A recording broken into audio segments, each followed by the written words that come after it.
Olá, meus amigos. Vamos hoje para mais um episódio do livro Conduta Espírita.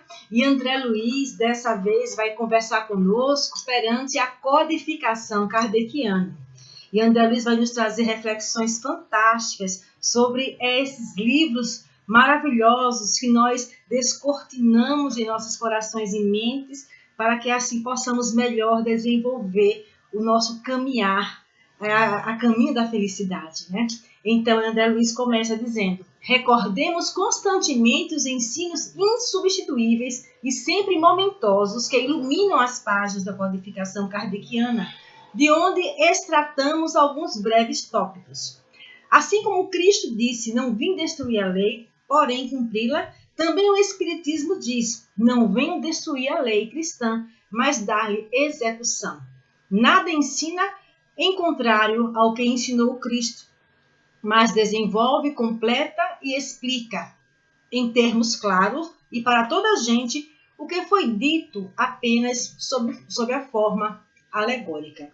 Pois é, diante de tudo que o mestre falou, das suas parábolas, da sua vida, a doutrina dos Espíritos, ela descortina, ela explora, ela nos mostra os pontos fundamentais do que o Cristo quis nos dizer. Ela nos traz um esclarecimento maior por penetrar na intimidade da mensagem de Jesus. Da mesma forma que o Cristo foi lá no Antigo Testamento e extraiu o principal da mensagem, ama a Deus sobre todas as coisas e ao teu próximo como a ti mesmo, a doutrina dos Espíritos foi lá e extraiu dos ensinamentos do mestre querido, do mestre amado, os ensinamentos, as informações mais necessárias para que nós pudéssemos compreender quem somos nós, de onde nós viemos, o que estamos fazendo aqui, para onde nós iremos. A mensagem do Cristo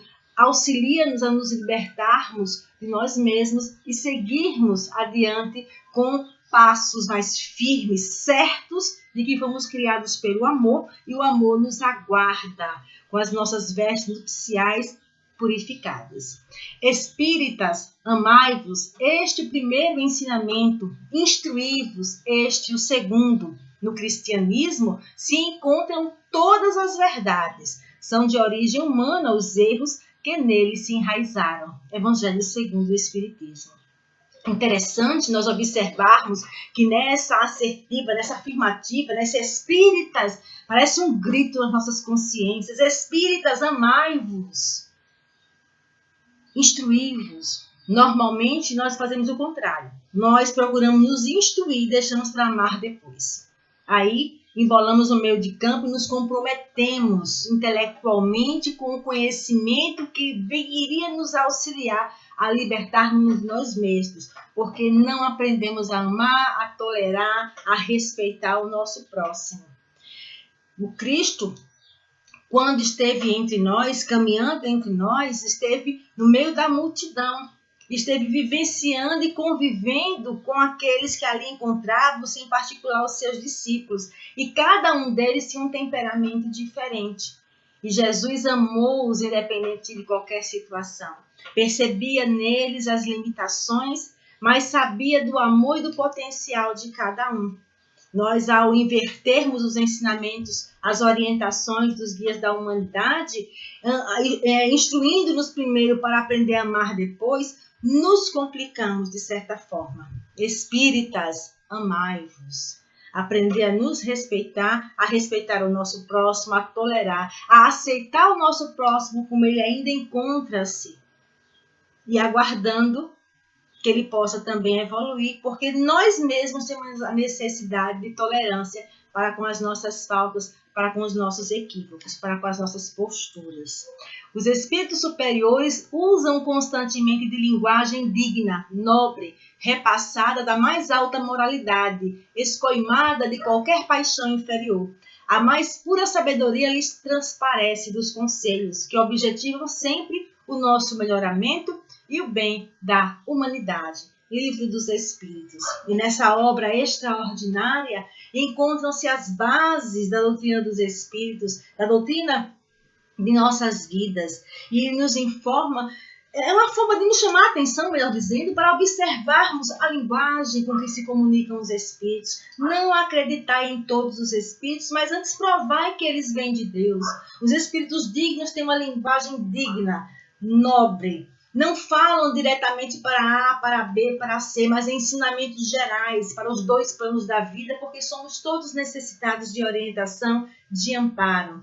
São palavras bem direcionadas, aonde poucas palavras dizem muito e atingem pontos necessários para que nós possamos reformular, rever posturas e aprender com esses exemplos maravilhosos que o Cristo nos deixou a sermos seres humanos melhores, para sermos espíritas melhores também. E dando a sequência no que André Luiz nos trouxe, nos extraiu dos livros da obra básica, o homem não conhece os atos que praticou em suas existências pretéritas, mas pode sempre saber qual o gênero das faltas de que se tornou culpado e qual o cunho predominante do seu caráter. Basta então julgar do que foi, não pelo que é, sim pelas suas tendências. Pois é, né? A gente tem que parar. Nós temos que parar e nos observarmos. Observar as minhas tendências, observar os meus pontos de vista, observar como eu me coloco para as questões, para com as pessoas. Porque se eu fizer uma análise de como eu percebo todo esse envolvimento, eu vou perceber as raízes do qual ainda trago em mim as situações anteriores das minhas existências. Deus nos permite o esquecimento para nos dar mais liberdade de recomeçar, para que nós não tenhamos as recordações daquilo que nós fizemos, porque se nós vivenciamos uma existência com altos e baixos, com algum tipo de sofrimento, de angústia, algum tipo de insatisfação íntima em nossa intimidade, nós nos recordemos da questão 614 do Livro dos Espíritos, quando ele fala da lei natural, que é a lei de Deus, que é a única e verdadeira para a felicidade do homem, e o homem só é infeliz quando da lei se afasta. Então, se sofremos hoje, é porque nós desrespeitamos as leis divinas, e é preciso nos restabelecermos com as leis divinas para pacificar a nossa situação. Então, os gêneros de falta que estamos submetidos, a experiência que estamos vivenciando hoje é inerente às escolhas do ontem e é a melhor oportunidade para nos redimirmos perante as nossas consciências. A lei de Deus é a mesma para todos, porém, o mal depende principalmente da vontade que se tenha de o praticar. O bem é sempre o bem e o mal sempre o mal, qualquer que seja a posição do homem. Diferença só há quanto ao grau de responsabilidade. Conhecer, aprender é importante, mas nunca colocar em segundo plano vivenciar a divina mensagem de Jesus. Porque para nos libertarmos do mal feito, não precisamos apenas tomar conhecimento do que é bom, nós precisamos vivenciar o bem, praticar o bem, trabalhar em nós mesmos a necessidade de realizar o bem. E nós, espíritos imortais que somos, vivenciando já tantas experiências das mais variadas situações, hoje tendo dificuldade em realizar o bem, como disse Paulo, né, numa das cartas instrutivas que ele levou para as comunidades naquela oportunidade, né? Por que não faço o bem que eu quero fazer, mas o mal que eu não quero, esse ainda faço? Porque quando nós nos pegamos de alguma forma, está lá, já fizemos aquilo que não gostaríamos de ter feito, porque ainda está impregnado em nós. E precisamos exercitar todos os dias, praticar todos os dias, para que o bem possa prevalecer nas nossas ações. Reconhece-se o verdadeiro espírita pela sua transformação moral e pelo esforço que emprega para domar as suas más inclinações. Pois é, somente na experiência diária, no contato do nosso cotidiano, de convivendo com as pessoas, nos nossos lares, no nosso trabalho, aprendendo com aqueles que não gostam da gente, que não toleram a gente, que tem uma fala diferente da gente, desenvolvendo a serenidade, a paciência. Eu sei que não é coisa fácil, mas é necessário, porque é assim que nós seremos reconhecidos, por muito nos amarmos, como disse o Mestre Jesus. Então, para nos transformarmos, nós temos que enfrentar essas nossas dificuldades e vencê-las. Porque o mal não está no outro, o mal está em mim. E é o mal que encontra-se em mim que eu preciso aprender a vencer. Não podemos amar a Deus sem praticar a caridade para com o próximo. Todos os deveres do homem se resumem nesta máxima: fora da caridade não há salvação.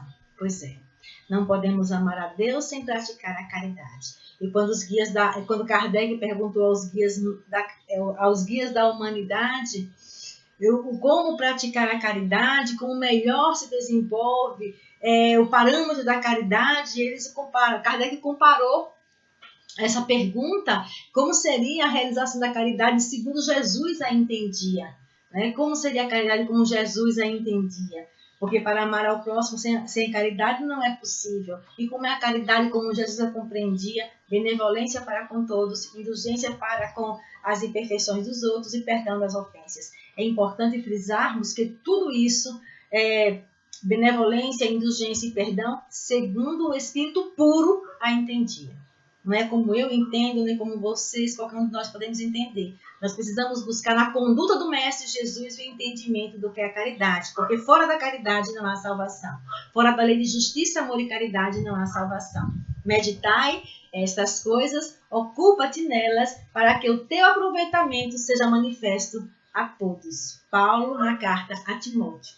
Então, meus amigos, doutrina espírita, doutrina de nossas vidas, que nós possamos acolher nos nossos corações os sublimes ensinamentos dos guias da humanidade, os sublimes ensinamentos do Mestre Jesus, para que a nossa caminhada na Terra seja uma caminhada produtiva, para que possamos encontrar a paz, o amor e a felicidade que tanto queremos, né?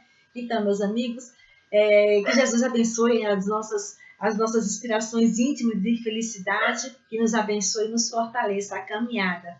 Até a próxima, tá? Fiquem todos na paz. Até mais.